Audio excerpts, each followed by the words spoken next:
Riavana malaron'ny tompo marina fa ny lohahevitra mandinintsika tao anatin'ity volana janoary ity ary lohahevitra mandinintsika ho amin'izao fifadikanina izao dia ny hoe mahatahotra Andriamanitra tompo kanefa kosa inoko fa mba hanamafimafy kokoa ny fahafatakarantsika n'izany atao hoe fifadikanina izany izay anisan'ny fiainana fiangonana, anisan'ny tena ataon'ny fiangonana, anisan'ny tokony ataon'ny fiangonana no ifampizarako aminao ao anatin'izao fampianarana izay ho tanterahako izao. Hiezaka tsika satria eo anatin'ny ora iray moa no fotoana tanterahantsika ity dingana manaraka ity ary resahantsika mba voafehy arak'izany izany rehetrarehetra izany.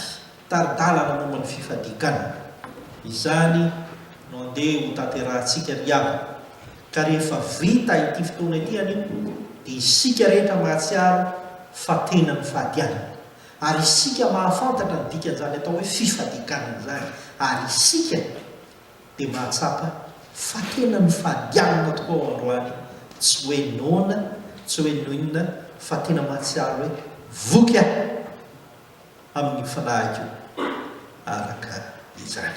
Fanontaniana voalohany diaviko tety tokony fahadianana ve ny kristiana? Zay ny fanontaniana mipetraka voalohany. Tokony fahadianana ve ny kristiana?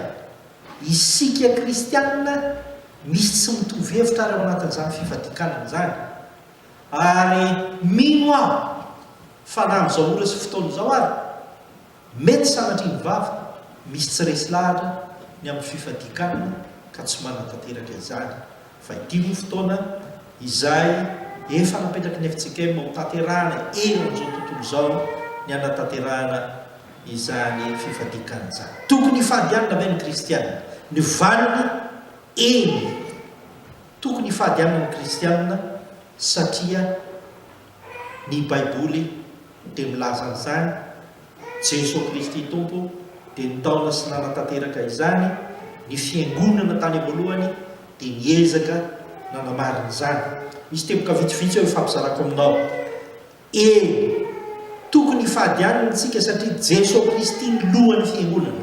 Raha Jesosy Kristy ny lohan'ny fiangonana, Jesosy Kristy dia ny fahadianana nandritra ny fitsapanana azo azy tao amin'ny Mateo 4:14. Rehefa ny lohan'ny fiangonana no mifahadianana, Jesosy Kristy tsy mba mamitaka, tsy mba manao zavatra miafinafina, tsy mba manao zavatra inona ry amako, dia tokony fantatsika fa rehefa Jesosy no mifahadianana dia tokony fahadianana ihany koa ny fiangonana. Fa tsy izay ihany, fa ny fiangonana tany am-boalohany rehefa fotoana ny fandinian-tena amin'ny antso sy ny asa fanompoana izay ataon'izy ireo dia ny fahadianana izy. Ao amin'ny asan'ny apôstôly 7:2-9 tena ny fahadianana ny fiangonana. Andeha hovakiko aminareo zany asan'ny apôstôly 7:2 zany ny 2 sy ny 7 amin'ny anaran'ny tompo manao hoe ary raha nanao fanompoam-pivavahana ho an'ny tompo sy ny fahadianana ireo dia hoy ny fanamasina apokano ahy Barnabasy sy Saoly ianao ny asa efa nitsoko azy. Ary rehefa ny fahadianana sy ny vavaka ary nametra tanana taminy izy dia nandefa azy.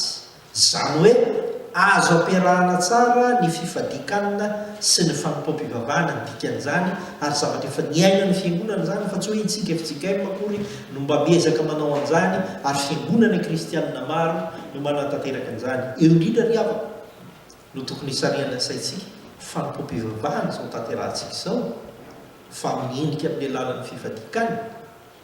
Dikany ny fifadikanana dia azo atao amin'ny fotoana rehetra. Fa ny faharoa tiako tenenina aminay tika dia izao, rehefa misy fandinian-tena, misy zavatra hitanao fa manahirana anao eo amin'ny antso ny antsoin'ny tompo anao io, nentsika mbavaka teo braom-piangonana, mpandray, mpihevitra raha, tompona andraikitra nasambana, mpitandrina, ny ankonana sy ny sisa sy ny sisa, azonao atao tsara no mivavaka ho an'ny tompo ary manatanteraka fifadikanana araka izany. Tsy Jesosy ihany, tsy ny fiangonana ihany no mifadianana, fa ny apôstôly koa dia ny fahadianana.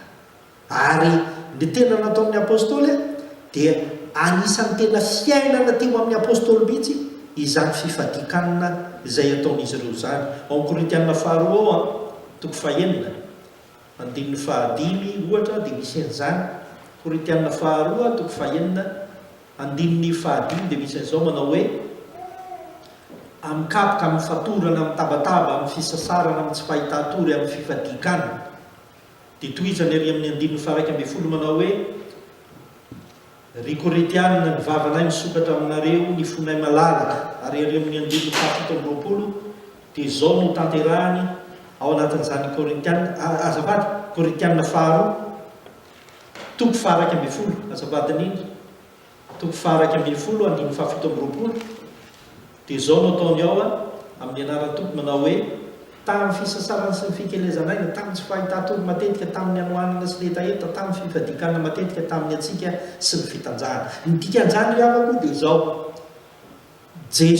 ny apôstôly dia tena ny fahadianina ary nataony fiainana mihitsy zany ny fifadikana. Tsy hoe tsy misy aho dia ny fahadianina ho azy zany no mahatonga antsika indraindray matrehitra hoe dia efa fifadikana vita io e, tsy zay. Fa rehefa mifadianina anao raha araka izany rehetrarehetra zany tsy ataonao zava-dehibe aloha le hoe any. Androany dia tsy ety ny fifadikanina ataontsika raha ohatra ka ao an-tsaintsika izy fifadikanina amin'ny sabotsy toa ny ao an-tsaintsika dia hoe ahoana tena tsy mikaly ve zany ho isika tena tonga ve dia tsy mikaly zany zany fihetsonona raha vao zay no ataonao tonga dia tsy mety ny fifadikanina. Fa raha ohatra ka zay no ao an-tsainao aza mifadianina ihany fa misakafo ana aloha fa arara indro fotsiny ao anao mikiry fotsiny ao ny fanokonan'Andriamanitra tompoko tsy aventura fa finono. Ny atao hoe aventura dia le hoe miezaka fotsiny ianao mandeha fotsiny any alao no tsapatsapaiko anaovako defi sisisisisisa Andriamanitra tsy azo anaovana defi fa Andriamanitra dia ifandraisana amin'ny finono ary fifandraisana amin'Andriamanitra ny fifadikanana. Ary miteboka farany ao anatin'izany dia izao tokony fahadianina isika satria fampianaran'i Jesosy zany. Tokony fahadianina isika satria fampianaran'i Jesosy zany ary ampianariny ao anatin'ny fampianaran'i Jesosy azany hoe tahaka an'izao no ataonareo rehefa mifahadianina ianareo sy ny sisa sy ny sisa. Ao amin'ny Matio Jesosy Kristy tompo dia mampianatra an'izany. Matio toko fahasivy andininy fahadimy hoy Jesosy Kristy tompo amin'ny andininy toko fahasivy andininy fahadimy io fa iza moa no moramora kokoa no manao hoe va velany elokasa no manao hoe mitsangana mandehana.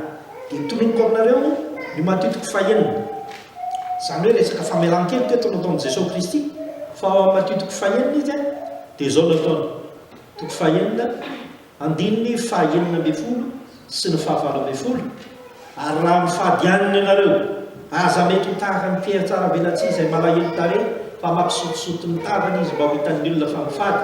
Lazaiko aminareo marina tokoa fa efa azo ny valim-piteny mba tsy ho hitan'ny olona fa mifady fa ho hitan'ny rainao izay ho mangingina ary ny rainao izay mahitanao ao mangingina no maly anao. Androany zany zao tsy hisy mino azy zany dikan'izany fampianarana taon'i Jesosy zany dia hoe androany zany zao tsy hisy hiteny hoe amoaka any amin'ny Facebook ao anatin'ny muranao ka hiteny hoe mialatsiny aminareo namako aho fa mifadianina androany ka tsy afaka hiresaka aminareo mihitsy. Tsy izay zany ny tiany Jesosy tenenina fa rehefa manao fifadikanina ianao dia ataovy ho anao sy ny ray ihany izany rehetrarehetra zany. Androany zany zao raha mifadianina ianao ka tsy voafehinao zay fifadikanina zay dia aza mamaly ny fanasan'ny olona isakafo.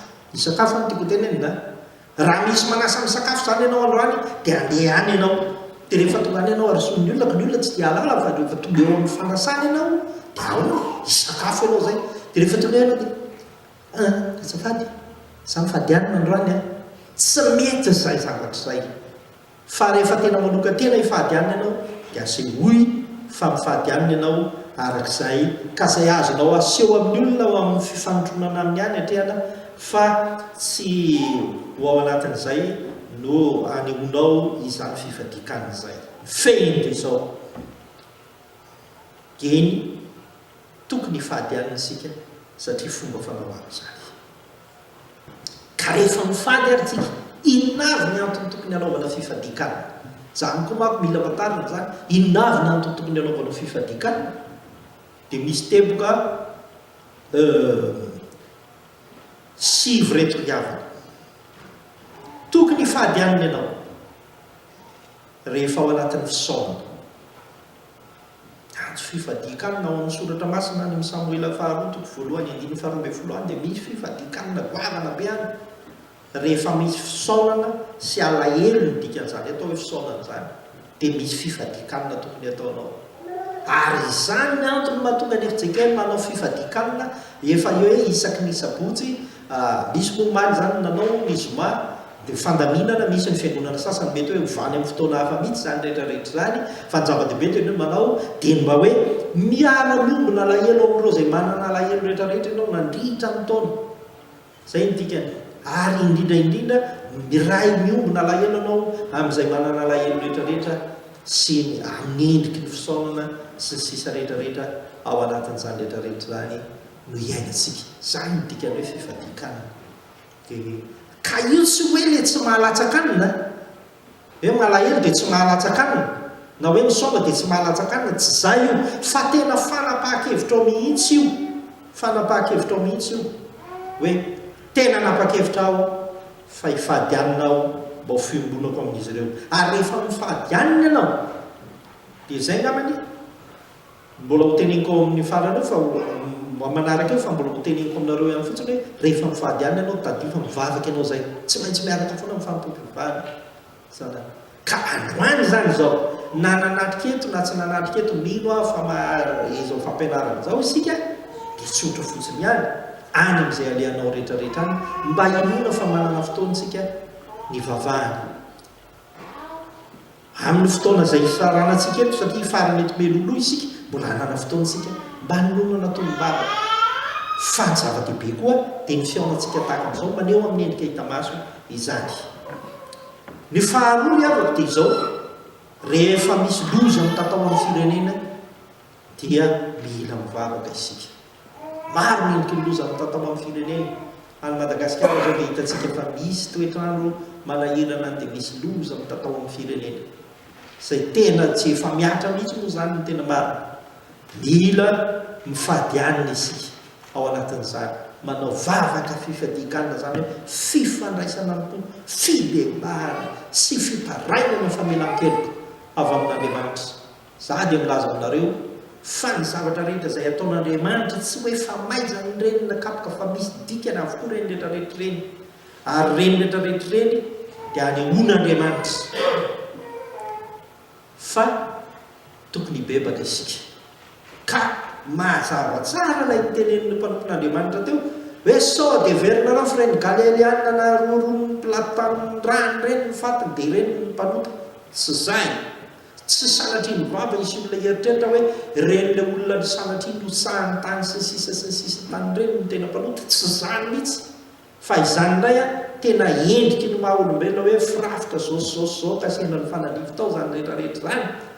Tsy etikytsika hevitra eto fa ny zavatra misy dia izao tokony ho tsapa ny firenentsika fa mila mibebaka isika ary indrindraindrindra mila mivavaka isika araka izany. Dia mila mifady anina koa ianao. Antony tokony hifadiana anina koa rehefa hiomana ka hiatrika zava-dehibe ianao. Rehefa misy zava-dehibe tena hatrehanao azonao atao tsara ny mifady anina ka tandreminy tsara nefa fa tsy hoe anao examen ianao rapitso dia hifady anina ianao androany. Izany tena mila fisaina mihitsy tsika kristianina hoy Paoly apôstôly dia izao mivavaka amin'ny saina sy ny fanahytsika.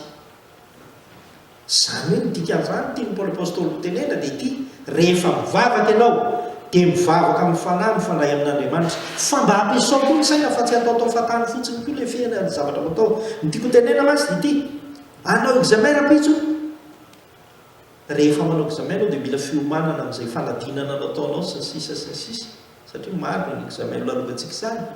Fa ao anatin'izay zavatra izay tsy hoe androany ianao dia hifady anina tianao reraka eo indray. Olona manao examen ianao mila voky tsara sy ny sisa any Madagasikara raha tena hoe hiampitondraina chocolat rehefa anao examen tsy maintsy tsy adino foana izany fa ohatrany tonga dia afaka ho azy rehefa misy chocolat kely ampiarahana amin'ny ankizy sy ny sisa. Fa ny tiako tenenao anatin'ilay izy apetrakintsika tsara hoe inona ny zava-dehibe hatrehako. Raha hiatrika fanadinana ao amin'ny ray volana ray volana ty aloha dia efa mba mametraka n'izany hoe pelatanan'andriamanitra any amin'ny fadianina fa tsy hoe lavain'iny ianao vao ifadianina ho sahiranao zany zany zany a tokony ho haitsika misy zava-dehibe atrehanao dia mifadianina ianao Jesosy Kristy tena mifadianina satria zava-dehibe tokoa ny zavatra anatrehany arak'izany dia misy an'ireo soratra an'ireo moa zany Estera ho haitsika tsara hoe misy zavatra tena miteneniny Estera dia niteny izy hoe tena tsy maintsy anatrika ny mpanjaka vatroka ary mety ho fahafatesana no manjo ahy manahoana no loza manjo ny fireneko noho izany dia niantso fifadikanina ho an'ny zanak'Israely izy aloha tamin'izany fotoan'izany dia eo ihany koa ny antony anaovanao fifadikanina dia ny fiaonana manokana amin'Andriamanitra rehefa hiaona manokana amin'Andriamanitra ianao azo atao zany andro ny fanavaozana atao nivon'ny fiangonantsika amin'ity taona 7 ity melohan'ny tenenanao hoe za tsy anao za ohatra ny tsy rotsaka za anao anitsy na za tsy anatanteraka anitsy na za anao anio sy sisa sy sisa so dia mba misy fotoana aloha tokony any aminao fifadikanina amin'Andriamanitra araka izany zay zany le izy tanterantsika hiavako ka le fomba fanaovana fifadikanina tika dia melova so dia tsy adinao indray mety mbola misy ao arinao dia rehefa manatanteraka ny fadianina ianao zany dia misy fotoana le hoe eo amin'ny fotoana tena hihinananao hanina dia mba tsy mandray izany ianao araka izany le fifadikanina zany raha ohatra ka mety amin'izany toe-pahasalamanao sy ny sisa sy ny sisa fa rehefa tsy mety amin'izany koa ny toe-pahasalamanao dia averiko ny mandeha fa tsy anjoanjo ny fivavahana amin'Andriamanitra fa rehefa tsy mahasalama ianao dia tsy maintsy dia afaka tsy manatanteraka izany ka miezaka ianao hoe hiaona amin'Andriamanitra te hiaona aminao ary tompo fa manahirana na ny fiainako ao anatin'ny ankolana ianao tena te hiaona aminao zay ry tompo dia miteny hoe andaontsika anao vavaka fifadikanina mihitsy eo azo atao zany riavako fametrahana olona ray amin'ny andraikiny tena fanao zany tsy vitsy ny fiangonana kristiana ny fiangonana fitsika hoe mariavako manao an'izany hoe hotokanana mpiandry dia misy fandiniha tena mandritra ny herinandro aloha ka atafiditra ao anatin'izay ny andro anankiray zay tena anaovana fifadikanana raha ohatra ka afaka manatanteraka izany ianasika dia ity ilay manaraka fanompo-pivavahana fomba mpivavahana ihany koa ny fifadikanana io no vakiko kely aminareo Luka 7:20 andininy 7:20 ao amin'ny Luka 7:20 andininy 7:20 dia izao mifakana mifady ny loha isan-kerinandro aho mandony fahafolo-karena amin'izay azoko rehetra io ilay resaka ny fanaovan'i Jesosy Kristy tompo tamin'ny fariseo le fanoharana natao zany amin'ny fariseo sy ny mpamorehetra zany hoe fomba mpivavahana mihitsy eto lay fifadikanina indroa isan-kerinandro dia tafiditra mitovy lanja amin'izay ny fahafolo-karena sy ny sisa arak'izany satria zany fahafolo-karena zany raha nysoratra masina ny testamenta taloha resahana dia anisan'ny endriky ny fomba fanompo-pivavahana ihany koa no tanterahana anatin'izany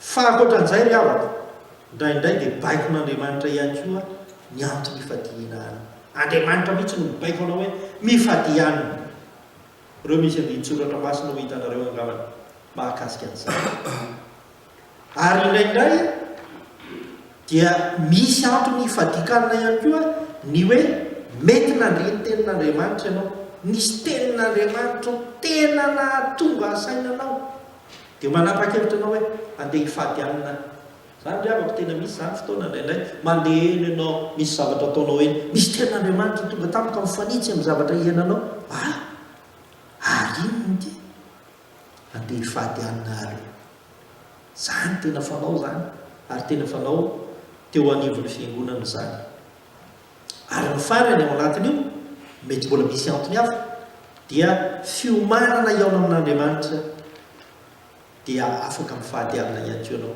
rehefa iomana te iaona amin'Andriamanitra ianao afaka mifadianina ihany koa ka io zany mety tentsika magnamo pastera tsy noana amin'Andriamanitra foana isaka mivavaka isan'andro rehefa mivavaka sy karazana eny reny atao foana fa ity zany tena misy fotoana mihitsy hoe tena iaona amin'Andriamanitra aho ka ny fiaonana rehetrarehetra tanterahako amin'Andriamanitra mandritra n'ity volana ity na ity taona ity dia anokanako fifadikanana anankiray izany rehetrarehetra zany zay le fiomanana tiako lazaina eo tahaka ny hoe raha ohatra ka anatrika ny fandraisana fanasan'ny tompo isika amin'ny volana febroary dia tsy maintsy manatanteraka isika fanomanam-panahy rahampitso any amin'ny fiangonana araka izany.